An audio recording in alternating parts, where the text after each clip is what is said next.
Upside down to flip. Hello, hello,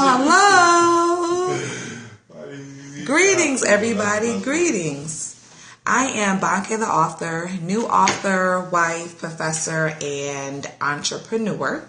And this is the Thank You Tour. So basically, we are coming up on the 1 year. Hey, Velvet, I'm so glad to catch you live. How you doing, honey? So we are coming up on the 1 year anniversary of the release of my debut novel, Always Want More. And to thank all of the people who have had an instrumental part in this journey, I am doing the Thank You Tour. Now, the person that I'm interviewing today has not only been a pivotal part of the Always Want More journey, but my overall journey and experience here in Rochester. So I'm just going to give you guys some quick background and then I will flip the camera, okay? I met this young lady, CANDACE. I don't even know how long it's been, maybe 6-7 years ago. Hey, MJ, thanks for joining. She she was the coach of the STEP team at School Without Walls, where I was a teacher, and she was working as a volunteer. She was working as a volunteer. By working, I mean she was dedicated, she was there, she was an awesome support for these young ladies, and she was not getting paid anything, but she was putting in work. And so I've spoken about this before, how as believers we are supposed to have a light around us. We should carry ourselves in such a way that people who don't know us are like, what's up with her? And so I think we both kind of had like raised eyebrows about each other. And then through the STEP team we met, and then I thought she was weird as fuck. Like she was the most Christian-y person I had ever met, but it didn't feel Christian-y. Like I felt completely comfortable around her, and she didn't curse or she didn't really do anything. Like she was just this wholesome, good girl, but it wasn't corny. It was actually pretty cool. So anyway, we became friends, and through our friendship, I have grown so much as a woman. She has all types of habits that I have adapted, including journaling, writing a letter to God before the new year, speaking to people, really just trying to be a love warrior. She's actually a few years younger than me, but I have learned a tremendous amount from my wonderful, amazing friend, CANDACE. And this is where I flip the camera. Right, it's okay, you can get it. And I'm trying not to cry a little bit. I don't know. It was a long day. Right, no, I feel you. But right, I love you so much. I love you too. Yeah, I love you so much. So I just wanted to say I love you. But hi everyone. We're live. Hi. I'm new to everything, so you guys excuse whatever it is I don't know, or I should know and I don't know. MJ, say hey. Hi, MJ. Hi. And thank you guys for double tapping the screen to give us hearts. I greatly appreciate it. Okay, so Candace, so there are a lot of questions, maybe things for us to talk about. The first thing I want to ask you about is, when you think of Rochester, what comes to mind? When I think of Rochester, I think if you can make it here, you can make it anywhere. And by the making, I honestly, I look at a few different things. Obviously, success, but even more so than that, happiness, joy, the aspect of a happy life. If you can become happy and stay happy consistently here, I feel like you can take that anywhere. We live in a city full of struggle, full of a lot of negative stuff that I don't even like to list. And so I just feel like if you can, live above all of that, yeah, you've made it. How do you find joy within all those things? Foundation. And so, of course, I'm going to just bring it out right now. Christ. That is my way. That's the way that I recommend. But of course, just love and family. And family is not always blood. Family is what you create with loyalty, with love, with time, trust. I definitely believe that awesome circle of people around you, that's a huge part in your foundation. So, yeah, that. Tell us about your circle. When did you get this concept? How did you go about creating a circle? So, it's so funny. I think so many things that I do, so many theories I have all kind of started from teaching. Just talking to younger people or people, whomever I'm teaching, whether they're older than me, whatever, just coming up with simple theories and testing them. So, a big thing growing up that, we will always hear just simple stuff like birds of a feather flock together. I just read my stepson a story and they said that in a story. And I'm like, yeah, at a young age when I heard that, I was like, okay, so who I'm around speaks for who I am. And, as a person, I'm blessed to say that finding confidence or having confidence at a young age wasn't hard for me. It was that middle teenage passage where it got real. But so within doing that, I wanted to be great. I wanted to be good. I wanted to be successful. I wanted to be, smart. And so I'm like, I got to find these people in order to make sure that's who I'm around. That's what I'm like. So, yeah, I prayed about it. And we found each other, all of us. These beautiful, strong, intelligent, amazing women. They, some of them came into my life at an early age. Some of them, like Banke, came a little later. And just the impact, what they can do, the substance that they bring into my life. I wouldn't be who I am without my circle. Hold on 1 second. Thank you guys all so much for double tapping the screen and giving me hearts. Alexandria, thank you for inviting followers. Please keep double tapping, guys. I really appreciate it. And please comment with, do you have a circle? And maybe describe some of the people that are in your circle, okay? And we can keep it interactive like that. Thank you guys so much for tuning in to the Thank You Tour. So you prayed, and throughout the years, your circle has widened. More people have been added to it. Right. Do you think you're still open to meeting more people for your circle? The honest truth, not really. But I believe that if there is someone or a few people that are great enough to come in, it would happen on its own. So I'm not looking. No, not really, not at all. I feel like it's tight. I'm overflowing with things that I need, so much so that sometimes I feel like I don't tap into my circle enough. So yeah, no, I'm not looking, but if it happens, that's a blessing, and I leave it at that. Thank you, V Carp, for joining. Okay, I'm going to read some of the comments. My circle consists of women who are authentic, motivated, praying women. That was MJ. Alexandria said it's hard to let people into your circle. I would say that you are a love revolutionary. Would you agree with that description? Yes. I love. And I feel like love needs to be smart. Love has to be intentional. It can't just be something that you allow to happen and take control on its own. That's a weak love.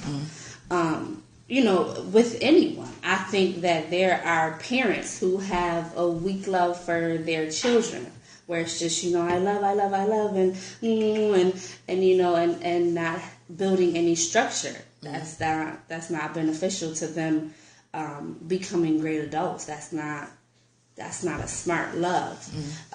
Obviously, in a relationship with a significant other, if I'm all in my heart, I can feel it, it's so right, it's so awesome, but then in my head I keep thinking,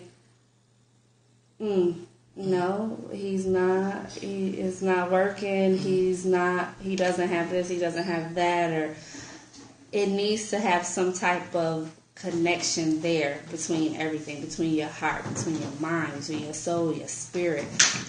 And obviously, like, love needs to be built up, but no, I definitely love is intentional. It's action. It's and it's definitely wanting to be Christ-like, who his love is hard to explain. His love is, oh my gosh, something else to try to mimic. But at the same time, I believe that he does not want us to be reckless about it. It's the greatest gift. Why else would it be that if we're supposed to just dangle it around recklessly? No, there are things to do with love. Can you guys please comment, and thank you so much for the hearts, and fill in the blanks for me on this one. I'm just curious. Love is blank. What would you ladies fill that in with? Candace, what role does love play in the community, specifically the Black community? Oh man, I think that specifically in the Black community, we do not put into our children enough of positive love.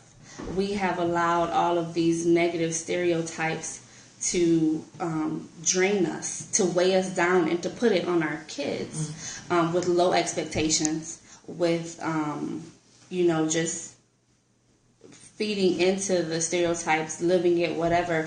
I don't believe that.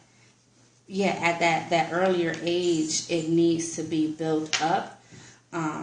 I believe that, unfortunately, it's such this huge competition, which competition can be healthy, a little bit of, I'm going to make it, I'm going to do it from a push from someone else, that never hurts. But it's so much so to where we are downplaying each other, where people are pulling one another down instead of saying, let's do it. It's just... That's interesting. MJ said love is forgiveness and unconditional. Definitely. Right. Forgiveness, that is key. And we need to show more forgiveness towards each other. Right. Alexandria said love is unwavering. Yeah, that's awesome. I kind of want to, and I asked your sister Jamise, for those of you who don't know, the thank you tour that I did on Sunday, Jamise Graham is Candace's big sister. I kind of asked her, or we touched on how your mother's legacy passed on this idea of love. Can you describe her love? Is that okay? Yeah, it's okay. Okay. If something happens, it's okay too. So her love was amazing. It was sugar. It was, she had Jesus' love down pat. And so to see that was like, wow. She broke through, first of all, and I'll just give a little bit of background on Please her. Do. So I was raised by an awesome white woman, and she was who birthed you too. Right, who birthed me too, and she was from a family that completely disowned her. Will you let him in, please? Yes, was that for real? I didn't even know we had one. Where did that came from? But she was from a family that actually disowned her once the first black man that she ever dated, started to show interest in her. So, she actually ended up deciding to leave her family for her love for this man. And it's just so interesting that, like, it's so funny, MJ said forgiving. She never held on to, like, this heavy thing with her family. She was just like, they don't understand love. They don't understand that it surpasses everything. So I'm I'm going to leave that there, and I'm still going to love them. I don't remember being raised with like crazy stories of them. I mean, I came up with a few on my own.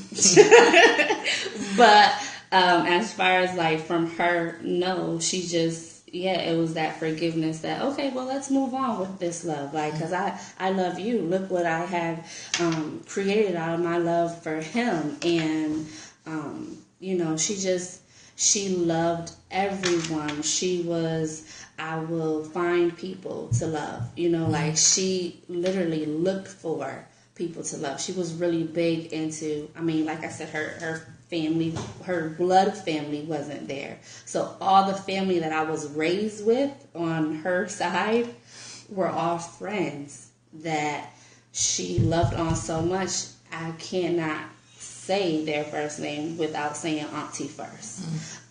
So it's just, you know, that, she wanted to find people to love on. And she was incredibly selfless. She was not about her at all. But I will say, though, it's so funny, my whole like love is intentional, it should be smart, that actually I do believe that came from me seeing her love and thinking it was dangerous at times. I believe that her love caused her to be used very often, and caused her to be not treated a fifth of what she was giving. And I saw that weighing her down, and her not knowing that that's what the weight was. So I decided on my own, like, oh, you know, I definitely will love on everyone. I will find people to love. I will find the ones that need the love. But at the end of the day, we all need the love. So I'm always going to love on everyone. But it's a way to do it. So I'm just about healthy love.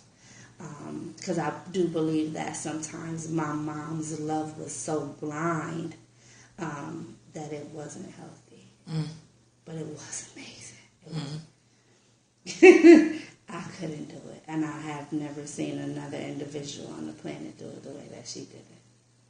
I'm going to flip it for a second, okay? Go ahead. Thank you guys so much for the hearts. Again, I'm Banke, the author, and this is the Thank You Tour. So you're hearing Candace talk about her philosophy on love, community, and a big part of her philosophy is her mother. I never had the pleasure of meeting Candace's mom, and I don't think I've ever really told Candace this, but if you know me, you know that my love for black people goes very, very, very hard, and it's a very passionate thing. So as I was getting to know Candace, because we worked together essentially at School Without Walls, she always talked about her mom. And I thought, oh, that's cool. Like, she sounds like an awesome person. But at the time, I wasn't really open to meeting her because she's white. Like, so I picked Candace up from church once, and her mother was on the porch, and we waved and we smiled, but we never spoke. And that was because at the time, my idea of being black and proud was immature. And so I never had the opportunity to speak to Candace's mom. But what I have shared with her and with Janice is, like, I feel like I know her from the way the memories are shared, from the true love that radiates throughout this entire family. Like, and if you know me, you know I can be very socially awkward. And so when I got to know Candace, and then she would invite me to some of her family functions, and I would go, and I really truly felt completely comfortable at ease. Like, even the little kids are like all love filled. It's just something. It is something very incredible to witness. And, you know, I use words like awesome and amazing and wonderful, but I don't use those words loosely. Like, when I say that the Graham family is a wonderful, amazing, love-filled family, like, that is just what it is. And if you know any of them, if you have the pleasure of being counted and included in that family, because that's what they do, they create their own family. If you have the honor and the privilege of that, you really have something. And so when Candace's mother passed. I'm sure you guys are picking up on the past tense thing. And the day that she passed, we had a little show scheduled at school that was like, open house or something very small. And Candace came. And when she got there, she told me, my mother just passed. Now, again, like I said, I knew her.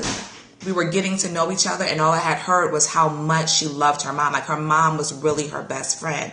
And so the day that her mom passed and she still came to work, first I felt like how brave, but then I felt like this girl is going to need help. And I just felt like, well, let me just wrap my arms around her. Not literally, I let her rock. And I think that's the beauty of our friendship, is that we both let each other rock. But I knew that we needed to become friends in that moment. And so when she says that we found each other, we did. And, these are the things that as believers, we are supposed to keep our eyes and our ears open for. We can become so self-absorbed that you don't even truly see something that's happening in front of you. Like, her mom passed today and she's here. That's not right. That ain't right. Something wasn't right in that situation, but that is what made us friends. And to see her strength throughout all of that, to see her faith throughout all of that, to see her transparency and what she was going throughout all of that, that is what love is. And so I'm honored to have you as a friend. It gets emotional sometimes on the thank you tour, because this is real love. This is real connection. And there is nothing more important on the planet. We can pursue success and careers and the this and the that, and even the family and the roles. And we can think that we are seeing what's around us. And sometimes we don't. Sometimes you have to decide to be passionate on purpose. Sometimes you have to decide to allow yourself to fill. And that is the space that we're trying to fill. And that is the influence that we're trying to have for us to fill, for us to see each other. You good? Can I flip it back? Yeah. Yeah. Okay. And she's so strange.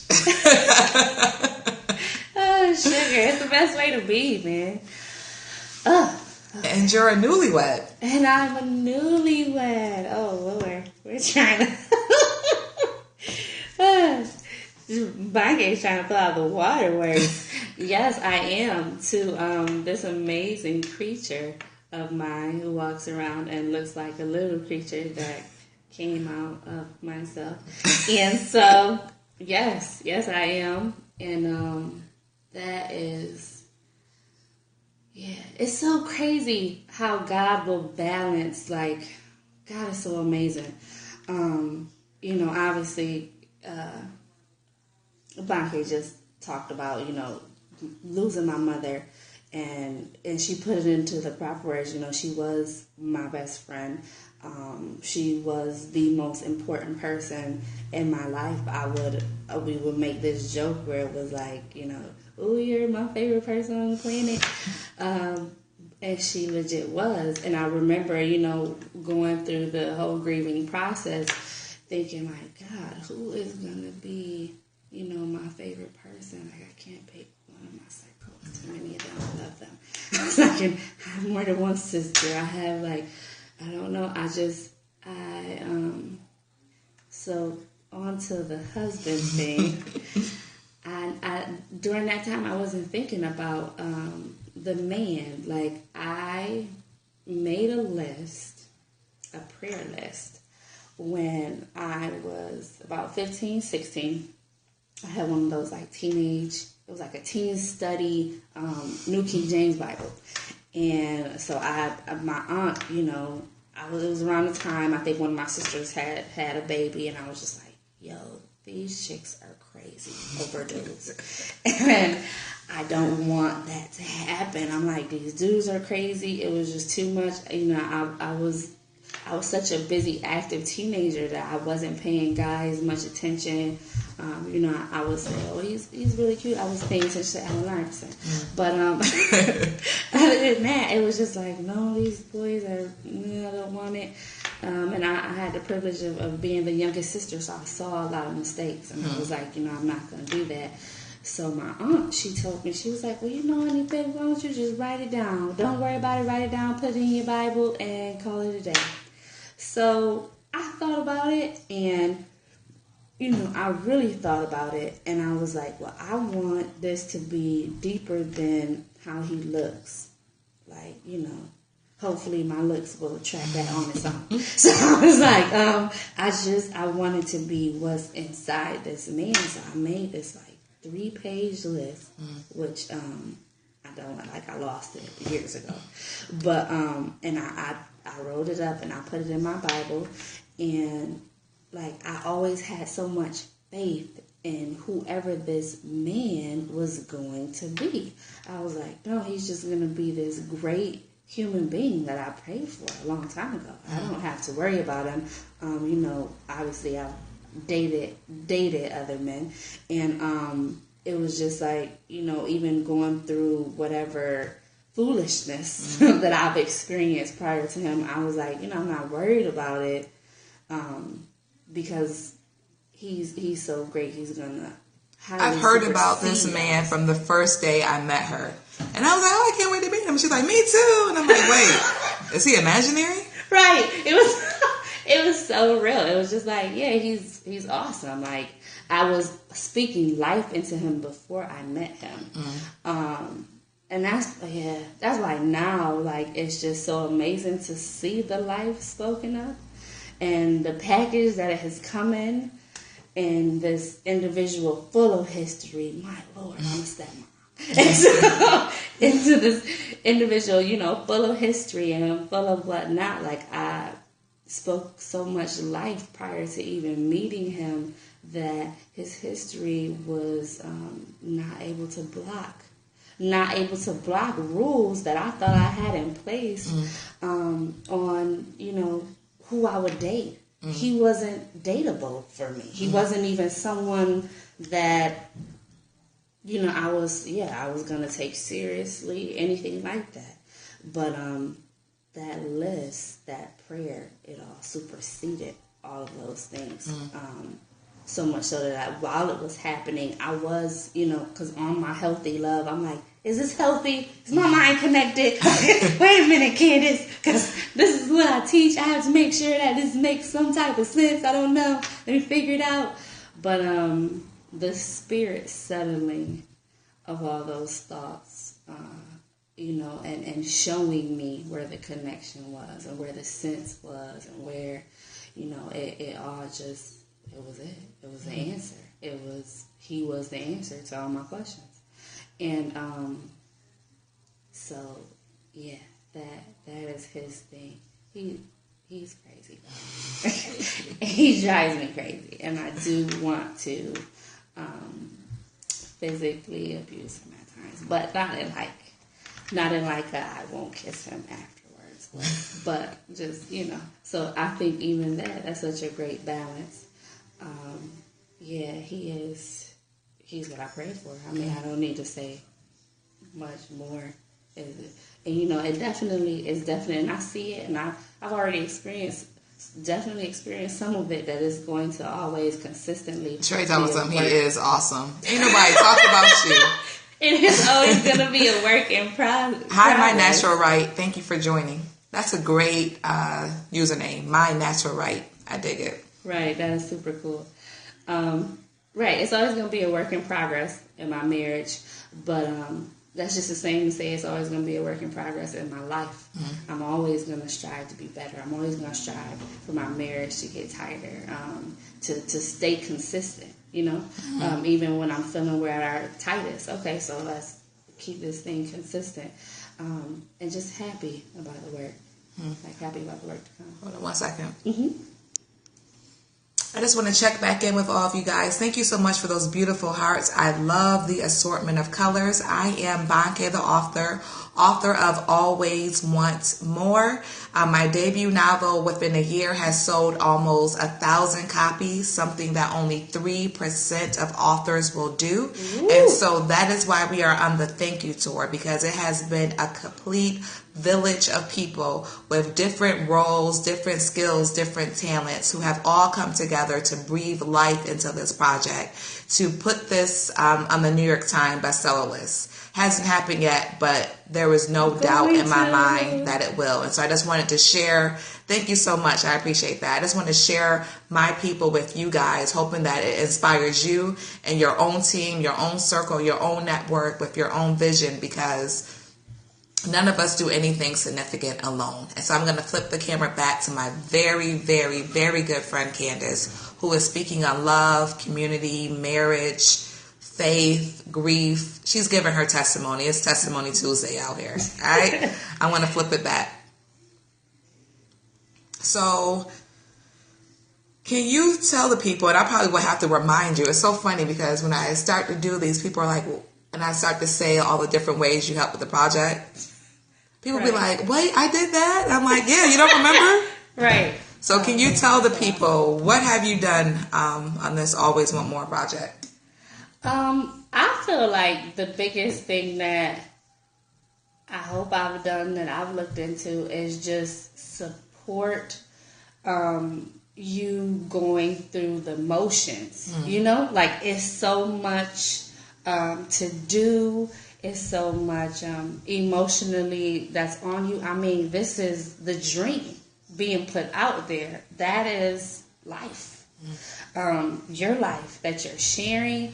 That is an incredibly brave, awesome, amazing thing to do, just to support you going through that. Like, that's what I hope. That's what is most important to me. And sugar. But you know, I hope that you can feel that, and that has been consistent. Absolutely. And I know that, you know, I'm working to make it so that I'm presently more around, but definitely, you know, it's a lot, and it's amazing, and it is incredible, and it is going to do so much for so many others. It's going to create a path. My children right now in their bedroom, on the top of their dresser, have Always Want More picked up. Because so not appropriate for children. That's fine. That's okay. We're not going to talk about their ages. But they're like, oh my gosh, Mom, look, on the back, Banke's on here. Look what I can do. How amazing. How amazing. So I definitely am like, whoa, I have to support my honeybee during this time, because that's a lot. It's a lot of pressure. But to whom much is given, much is required, and you are given it. Like, remember that first part, and, you know, going through the requirements. It's you have it all. It's wrapped up. So I'm hoping that through this process that I have been, you know, just trying to share and remind you of what it is that you have during the giving of you and your dream to the people. I'll flip it. Okay. Yeah, so I'm going to just tell you guys some of the concrete ways that looks. It took me 3 years to write this story. So that was, I have never been more dedicated to anything in my life. I have never worked harder on anything in my life. So that took a lot of emotional support to get through that process. And then I spent 3 years trying to get an agent and get it published, because I did not want to become a business person. I just wanted to write and have somebody else do the work for me. Thank God that isn't what happened, but I tried with everything in me to make that happen. So that was hundreds of rejections. That was a lot of emotion. That was a lot of doubt. And so the people, it's funny when people use the word support. I think sometimes we don't really think what that means. Like Candace just said, like the support of going through the emotions. When you're a creative person, you put your heart on the line. And if you don't have people who are, one, looking out for your heart, and two, breathing back into you, you won't be able to do it. But it's so funny you said to give that to the people. And we just came from the Black Panther documentary. I can't even tell you the title of it. But I think that's what art is for. And so it takes having people around you who are like those snipers, who are looking to see things that you don't, who will let you know when you're going crazy. I think in the last couple of weeks, Candace has told me like 10 times, like, you're crazy. And I'm like, wait, what? Is this like... And then I was like, oh, I am cracking up a little bit. Like, I am starting to lose it just a little bit. But, and we starting this journey back because I'm working on a sequel, and it's going to take her to keep me focused. It takes, so many prayers. Like, when I tell you this whole thing from the beginning to now has been so prayed over, so prayed up. And so all we're seeing now is a manifestation of those prayers. All those things have already happened. The New York Times bestseller list has already happened. Nationally syndicated shows has already happened. Being featured in Essence has already happened. Oprah's interview has already happened. And so we're just walking it out. And so I just want to say to all of you, do not, please don't take your team of people for granted. Please make sure that you're thanking them every step of the way. And please make sure that you stay connected. You have covenant friendships. You stay connected to people who are going to help you reach your purpose on this earth. And again, that is more about success or credentials or any of the things that we chase after. Your purpose is so much deeper than that. And some of your biggest accomplishments won't be things that anybody else will ever know about or even speak about. But when you're tied into the right people, you both, or, all of y'all will push each other to reach that purpose. And so I am Banke the author. I'm a new wife, a new author, a new entrepreneur by force. Because somebody had to put together a company that would really showcase art that speaks to the heart of the people. And I've been blessed to have a team of people to help me do that. And Candace is one of those people. So I'm going to flip the camera so she can sign off. But I love you guys so much. God bless. Thank you so much for watching this broadcast and for sharing it and for wanting to be a part of this journey. I don't take you guys for granted. I don't take your time for granted. So I'm going to flip it back one more time. Hi, guys. Okay, so, in closing, I hope that during, this time and just for the rest of the interviews that you guys get to watch during her, thank you to her that, like she said, you are thinking of those people to thank, those people. And again, appreciation, your gratitude is all tied into love. You watch those who love you, pay attention to those who love you, appreciate them while you have them. God only knows when you may not. And so, it's just that give the flowers while they can smell it. I encourage everyone to do that. I'm praying that everyone does. I am hoping that you all take the fact and the sight of Banke's dream that she's sharing and do it with yours. We're so fearful and all these other things that the devil tries to throw at us to block us from these amazing things. From a woman earlier during this interview, she said something about being nervous of new friends in your circle. Like that's fear. That's not love.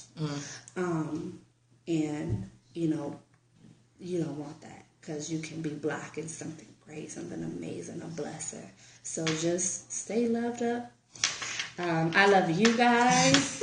I really do. Let's stay prayed up about our community, about awesome dream chasers such as Banke. Check yourself and make sure that you are also a dream chaser. It's necessary to life, to love. So that when you see other dream chasers, you're able to love on them the right way, because you're doing it. You know what it takes. You know what it is. Do it. Don't let fear block you. Again, I love you guys. Thank you for your love, for my love on Banke. And that's it. I think that's all I need to say. All right. Bye-bye.